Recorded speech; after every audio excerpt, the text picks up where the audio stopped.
Bonjour mesdames et messieurs, bienvenue à Hebdo4, votre émission qui traite d'informations locales. Voici le contenu de cette édition du 13 décembre. Jonathan Grenier, le maire de la municipalité du canton de Saint-Godefroy, nous informe sur certaines activités organisées pour la période des fêtes, dont un tirage pour ses citoyens. Linda Roussy et Laurette Grenier, tous deux conseillères à la municipalité du canton de Saint-Godefroy, nous parlent du comité de la politique familiale et du programme Nouveaux Horizons pour les aînés. Roch Audet, le maire de la ville de Bonaventure, nous explique l'importance des places en service de garde et du plan d'action de l'UMQ pour répondre au manque de places en région. Régent Bastien, le maire de la ville de Passepébiac, nous parle de la situation actuelle à la ville de Passepébiac en ce temps de pandémie. Et Luce Thériault, conseillère en loisirs pour l'unité régionale Loisirs et Sports Gaspésie-Île-de-la-Madeleine, nous informe sur le programme Relève François Bourque. Bonne émission tout le monde! Tout d'abord, nous avons rencontré Jonathan Grenier, le maire de la municipalité du canton de Saint-Godefroy, afin qu'il nous informe sur certaines activités organisées pour la période des fêtes, dont un tirage pour ses citoyens. Bonjour Jonathan. Bonjour André. Là, la municipalité, avec le comité de la politique familiale, il y a 2 projets en cours. C'est quoi au juste? Il y a un projet, là, le premier projet, ça va être le 12 de décembre, mais que l'entrevue passe en ondes, ben, le projet va déjà être déjà fait. Mais je voulais dire aux gens là, comment que le projet s'est fait et qu'il s'est concrétisé à la table du conseil. C'est que cette année, ben, on vit une pandémie qui est hors du commun. Puis les gens dans notre municipalité, puis un peu partout sur notre territoire, ont besoin qu'ils savent que le conseil municipal est là pour eux. Alors, le conseil s'est assis et on a organisé une distribution de bas de Noël pour les jeunes de la municipalité. Cette distribution-là va avoir lieu le 12 décembre. Ça va être entre 14h et 16h30. Alors, je vais avoir des petits lutins qui vont se promener un peu partout dans la municipalité pour aller emporter là, les bas de Noël sur les perrons de nos jeunes. Puis là, en plus, il y a un tirage. Oui, en plus, il va y avoir un tirage qui va avoir lieu le 18 de décembre.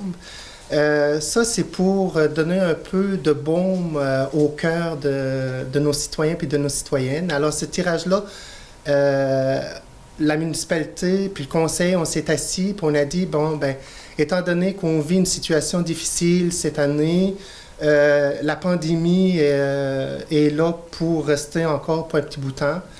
Noël va être différent cette année. Alors, la municipalité a voulu donner un baume à nos citoyens et à nos citoyennes. Alors, je vais vous énumérer un peu, là, c'est quoi, là, le tirage qu'on va avoir le 18 de décembre.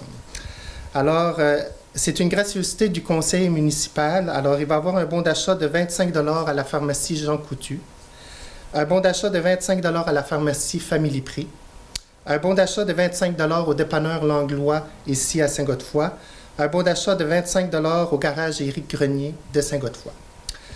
Ensuite, il va y avoir, c'est une gracieuseté du maire moi-même qui donne 3 bons d'achat. Un bon d'achat de 20 $ au Dixili, un bon d'achat de 20 $ au restaurant Monsieur Begueux, un bon d'achat de 20 $ au Tim Hortons.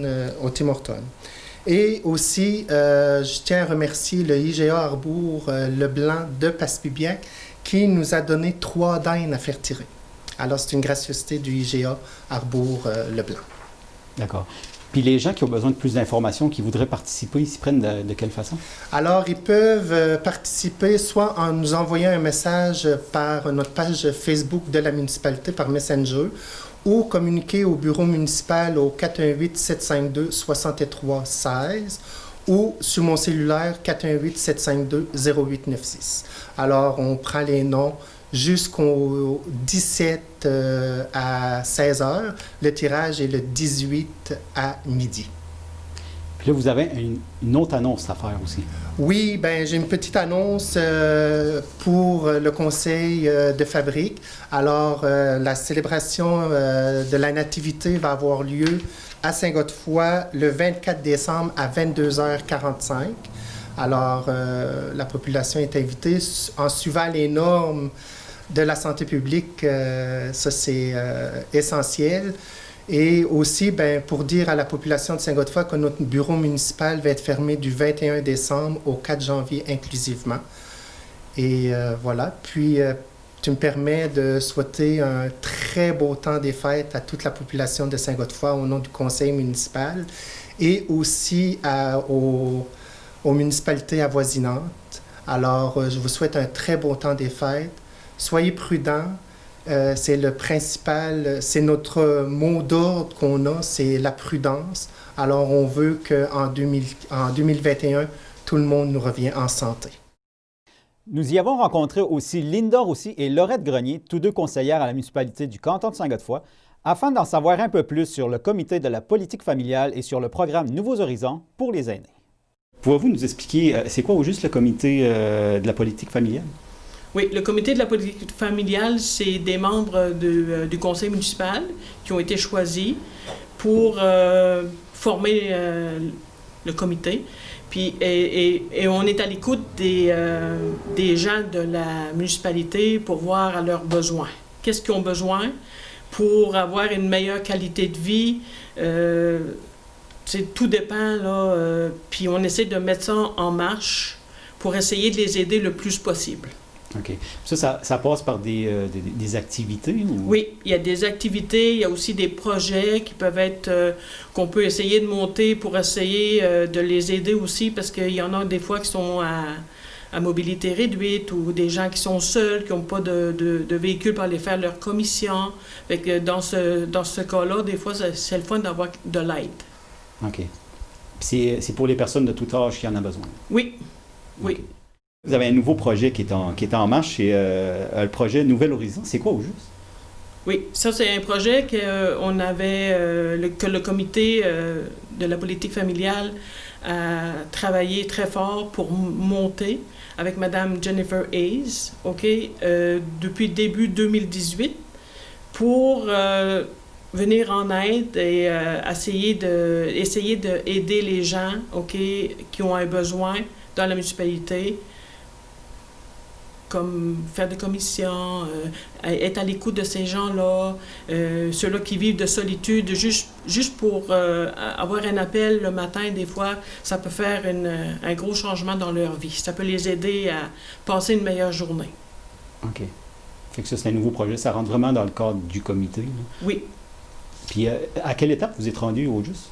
Là, on est à notre 3e semaine, puis c'est un projet qui dure 15 semaines. OK. Puis tout va bien jusqu'à maintenant. Les gens aiment vraiment le dévouement que la personne qui a été engagée pour faire le travail. Ils aiment vraiment beaucoup. C'est vraiment apprécié de la part des gens. D'accord. Puis là, vous avez une nouvelle ressource pour vous prêter main forte, là. Oui. On a une nouvelle ressource, c'est Mme Normand Nuard. Bien, bonjour, Normand. Bonjour. C'est quoi qui vous a poussé à vous impliquer auprès de ce comité-là? C'est parce que j'aimais beaucoup les personnes âgées et j'étais habituée à eux autres. Puis quand j'ai vu le projet, il m'a tenu à cœur de mettre mon nom pour les personnes âgées.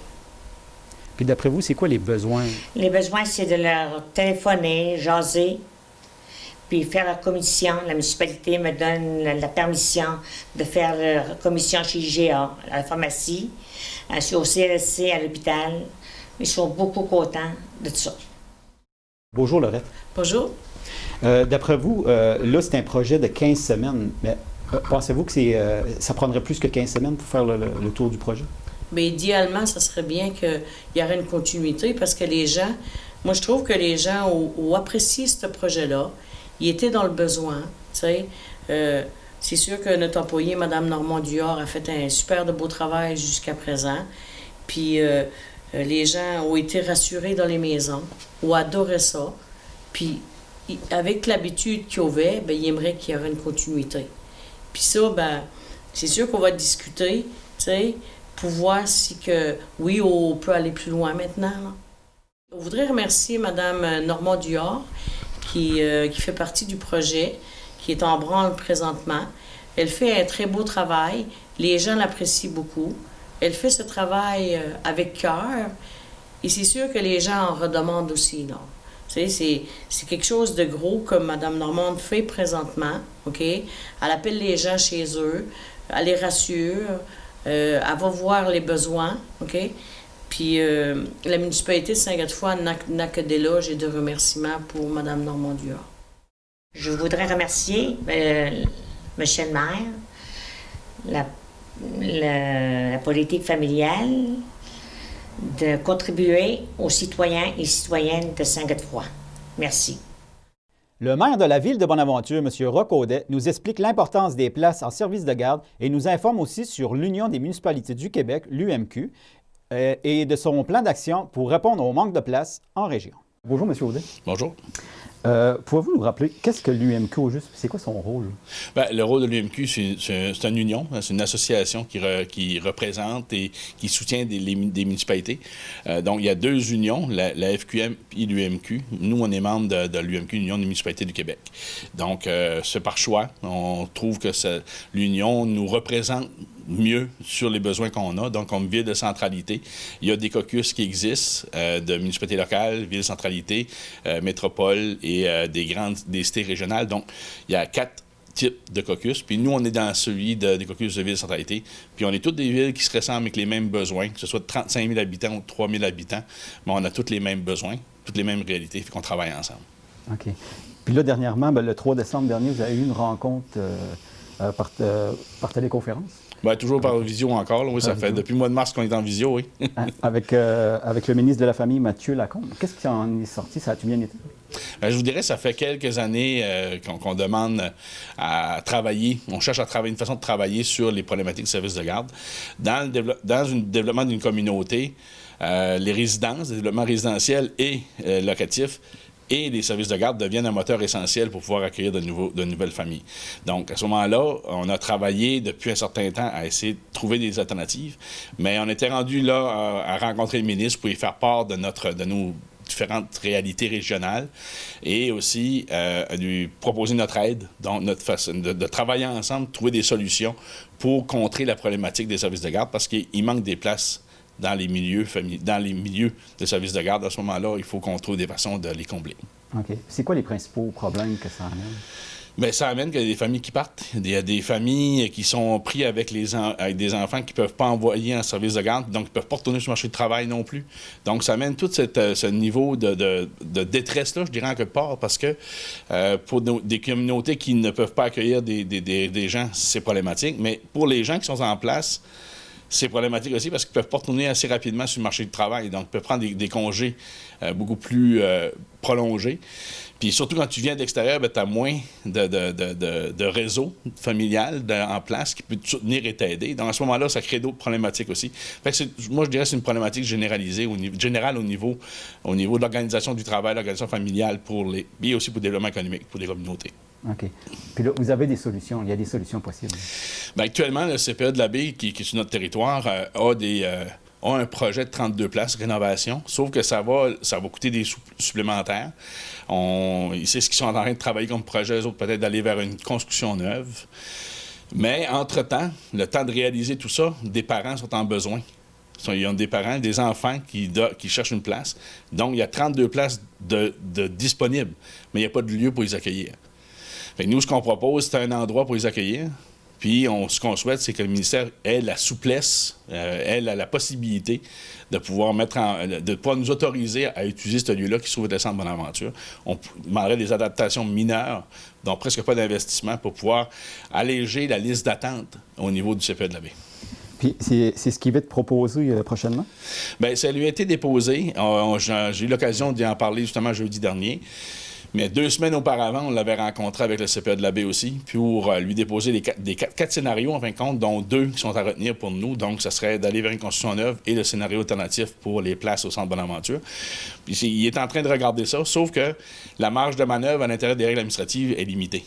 Donc, c'est de trouver des solutions à ce niveau-là, trouver des façons de soutenir, trouver les bons alignements. C'est un peu ça qu'on tente de faire avec lui actuellement. OK. Un autre sujet, il y a eu des grosses inondations dernièrement. Oui. La ville de Bonaventure n'a pas été épargnée. Qu'en est-il de la situation actuelle? Tout a repris son cours? Bien, pour l'instant, là, toutes les tous les accès aux résidences secondaires et principales sont disponibles. Donc, on a tout ouvert les rues. Les ponts sont réouverts aussi. On est en train de finaliser des travaux sur la route Mercier actuellement sur un ponceau. Mais pour les gens qui ont été inondés, je vous dirais que c'est le triste retour à une réalité là, quand ils sont allés voir tous les dégâts occasionnés par les inondations. C'est certains vont dire, oui, Bonaventure, ça arrive souvent que les propriétaires riverains sont victimes d'inondations parce que la crue des eaux se fait souvent au printemps, quand il y a de la glace, ou en tout cas, on a eu certains épisodes. Mais là, on voit que c'est de plus en plus fréquent. Fait que là, c'est comment qu'on doit agir là-dedans, comment on doit travailler là-dedans. Je vous dirais que c'est pas facile pour ces gens-là de toujours avoir recommencé. Mais pour l'instant, je dirais que ça va bien. Il n'y a pas eu de cas problématiques en soi, là, malgré toute l'ampleur des dégâts qu'il y a eu. Puis on se rend compte que la ligne qui est tracée au niveau de la plaine inondable est pas mal réelle, là. C'est ce qu'on voit actuellement avec ce qui s'est passé la semaine dernière. OK. Puis en cette situation de COVID, on entend beaucoup parler dans les médias, c'est sûr. Quelle est la situation pour la ville de Bonaventure? Bien, à la ville de Bonaventure, pour ce qui s'en vient, la période des fêtes et la période hivernale, on va faire comme cet été. On va ouvrir notre territoire au maximum au niveau des activités extérieures. Donc, on a le parc Louisbourg, il y a plusieurs infrastructures là. Il y a l'aréna, bien sûr, c'est intérieur, mais il en reste quand même que c'est disponible pour un grand nombre au niveau de la communauté. Il y a le musée acadien, donc on ouvre notre territoire pour que les gens puissent s'amuser. Mais c'est sûr qu'on s'adapte à chaque fois qu'on a des nouvelles mesures qui s'appliquent, à chaque fois qu'il y a des nouvelles contraintes qui vont être émises par le gouvernement, on va avoir à s'adapter. Ça fait partie de notre réalité depuis le mois de mars. Mais je vous dirais, là, ce qu'on cherche à faire, c'est de trouver des façons de pouvoir dynamiser notre communauté le plus possible dans le temps des fêtes, puis après ça, pour les activités hivernales. OK.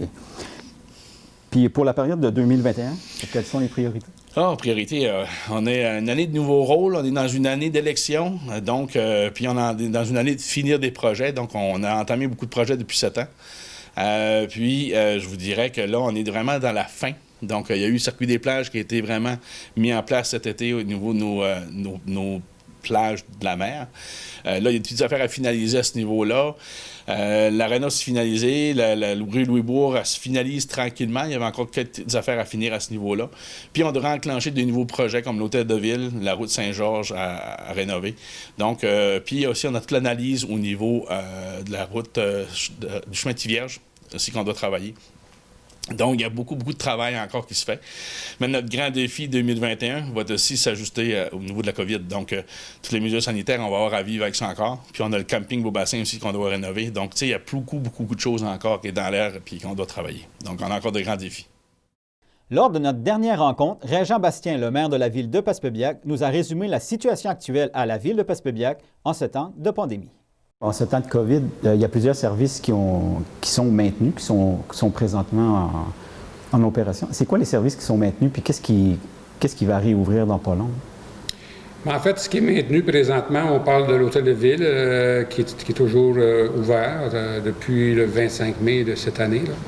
On l'avait fermé momentanément parce que, à cause de la pandémie. Et donc, c'est ouvert depuis ce temps-là, malgré que on conseille aux gens, s'ils ont des demandes de services, d'essayer de les faire le plus possible via Internet ou par téléphone ou encore courriel. Donc, pour limiter le nombre de personnes qui pourraient venir à l'Hôtel de Ville. Ensuite, au niveau de la culture, la salle culturelle, elle est encore ouverte. Par contre, les spectacles sont limités, donc il n'y a pas de spectacle, il n'y a pas de cinéma jusqu'à la fin décembre.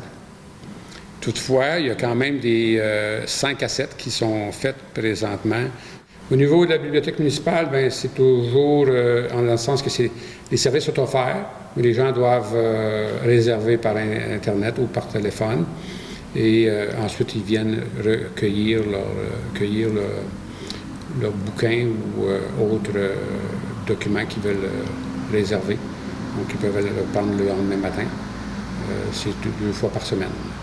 Ensuite, on a le complexe sportif qui, dernièrement, justement à cause de la crise COVID, où il y a eu une certaine amplitude à Passepébiac, qui a été résorbée. Il y a eu plusieurs actions qui ont été prises, comme plusieurs personnes en l'ont vu. Là. Donc, ça a été un franc succès. Et donc, c'est réouvert. Donc, il y a des cours de danse qui sont offerts, c'est repris, le hockey mineur, aussi le karaté, le yoga, je ne suis pas sûr, mais disons que plusieurs activités sont remises en place. Et on laissait la latitude des groupes d'activités de décider s'ils voulaient le remettre en place ou pas. Parce qu'on comprend qu'il y a quand même encore plusieurs personnes qui ont des craintes, qui ont plus de craintes, puis ils pensent qu'ils ne devraient pas se rencontrer. Donc, c'est au comité, chacun des organisateurs de décider, on veut y être, puis donc la Ville, oui, a laissé ça ouvert. Puis d'ailleurs, je tiens à souligner quand même que les gens qui faisaient ces activités-là, même avant la petite crise qu'on a connue, faisaient attention parce qu'il y avait des mesures sanitaires de prise en compte pour vraiment s'assurer la santé et sécurité à tout le monde. Donc, on fait juste la poursuite de tout ça. Il y a le gym à Passepébiac, c'est un organisme non lucratif, mais qui sont dans les locaux de la Ville, et la Maison des Jeunes. Mais ça, ils ont repris, eux autres aussi, le service.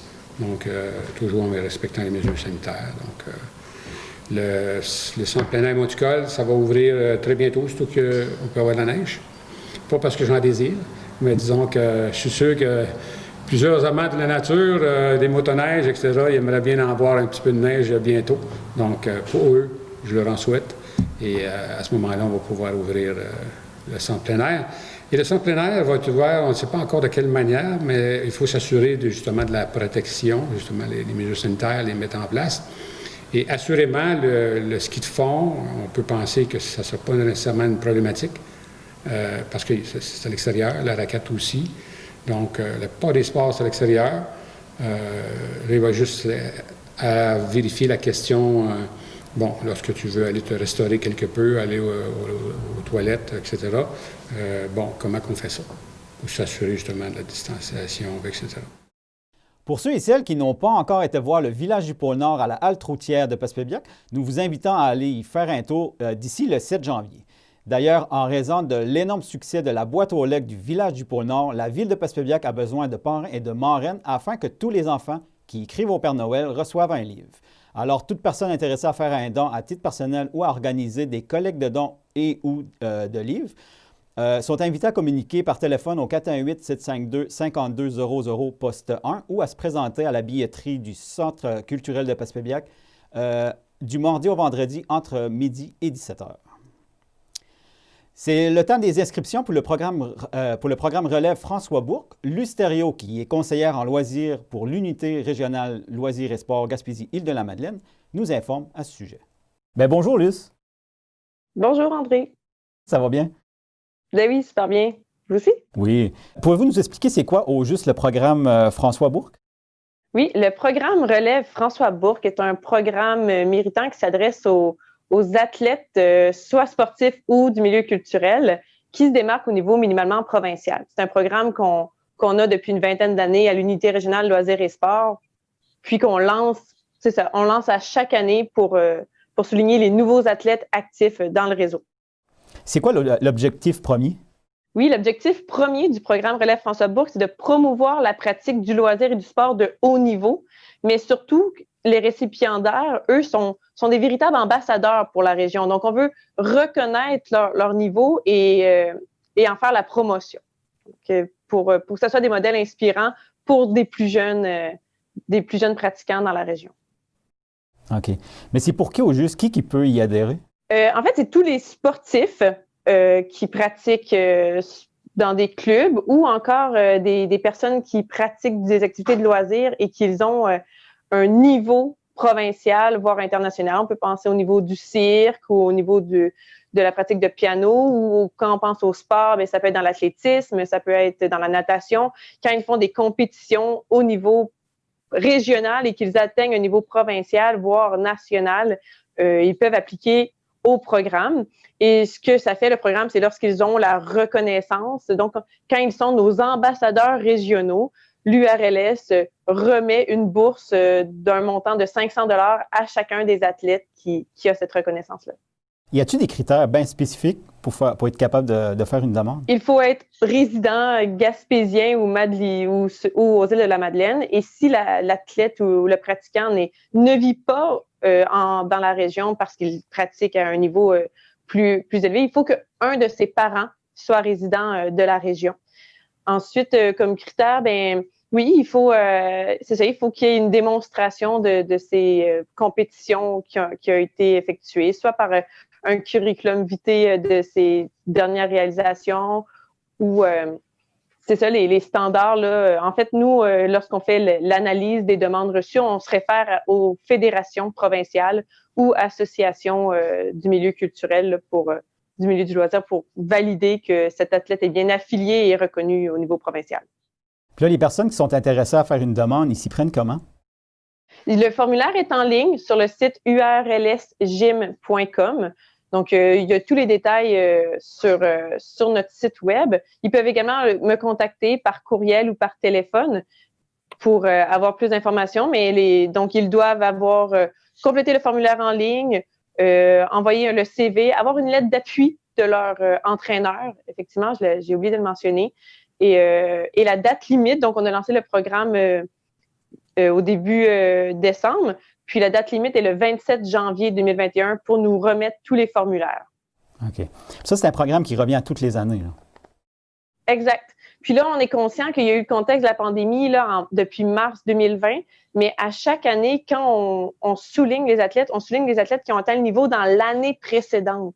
Donc, les résultats qui ont été compilés depuis avril 2019 jusqu'à maintenant, 31 décembre 2020, sont valides. Donc, ça laisse quand même tous ceux qui ont gagné, qui ont eu une reconnaissance depuis entre avril 2019 et mars 2020 sont admissibles à appliquer au programme Relève François Bourque. Ben, c'est quoi tu dirais aux gens qui hésitent encore, mais qui pourraient en faire une demande? En fait, il n'y a aucune hésitation à avoir, là, vraiment, vraiment pas. Même que en ces temps difficiles, là, s'ils ont eu la reconnaissance, on sait que depuis mars, les entraînements sont soit effectués à domicile ou par virtuel, ou il y a eu un moment où les entraînements ont été arrêtés. Puis si cette bourse-là financière peut être un incitatif à poursuivre ou une douceur, si on veut, dans ces temps difficiles là, de motivation pour vous dire bravo de continuer à poursuivre vos entraînements, même si les compétitions, là, le milieu sportif est constamment en questionnement pour savoir quand vont reprendre les activités. Là. Bref, on encourage les athlètes à poursuivre leurs entraînements, puis exact. En fait, l'idée, c'est il ne peut pas avoir d'hésitation à appliquer parce que si vous êtes admissible, appliquez tout simplement, mais on invite les gens si vous connaissez un athlète, parlez-lui de ce programme-là. Peut-être qu'il est admissible et qu'il ne le sait pas. Et s'il est admissible, on invite à appliquer et à compléter le formulaire en ligne. Le Conseil régional de l'environnement Gaspésie-Île-de-la-Madeleine vous invite à aller voir sur son site Internet la première capsule vidéo réalisée dans le cadre de la campagne Roulons électrique. En voici un extrait.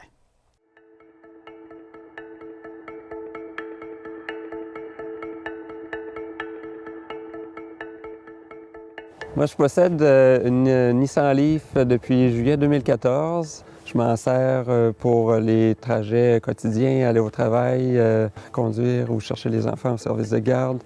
C'est un véhicule 100% électrique, donc il n'y a pas de moteur à essence. Mon véhicule a une autonomie officielle de 135 km, donc en été, je peux recharger ma batterie à 4 heures à la maison. Quand il y a des mauvaises conditions en hiver ou par temps venteux, les véhicules électriques sont très stables parce que la batterie ajoute du poids au véhicule, donc la tenue de route est excellente. Les véhicules qui sont sur le marché actuellement ont des autonomies 3 fois plus grandes que la mienne, et donc c'est encore plus facile. Ils ne perdent pas de puissance en montant des côtes du tout. Je vais au Mont-Saint-Joseph, au lieu d'user mes freins en redescendant, je remplis ma batterie. On peut tirer une petite remorque avec une voiture comme la mienne. Cependant, il y a des véhicules qui sont beaucoup plus adaptés pour ça. Par exemple, les modèles de Tesla, le dernier, le modèle Y, peut tirer 3500 litres. Il va bientôt avoir sur le marché des camionnettes électriques qui vont offrir des capacités de remorquage encore plus grandes, jusqu'à 10 000 et même plus. Et voilà, mesdames et messieurs, ce qui complète l'édition de votre émission Hebdo4 du 13 décembre. C'était déjà notre dernière émission d'Hebdo4 pour cette année. Passez un super de beau temps des fêtes malgré la situation actuelle. Prenez bien soin de vous. Profitez-en pour vous reposer. Et surtout, ne lâchez pas. On se fera des plus gros parties, mais que la situation le permette. Ne manquez pas notre émission spéciale du temps des fêtes. Et merci beaucoup d'avoir été avec nous. et à la prochaine!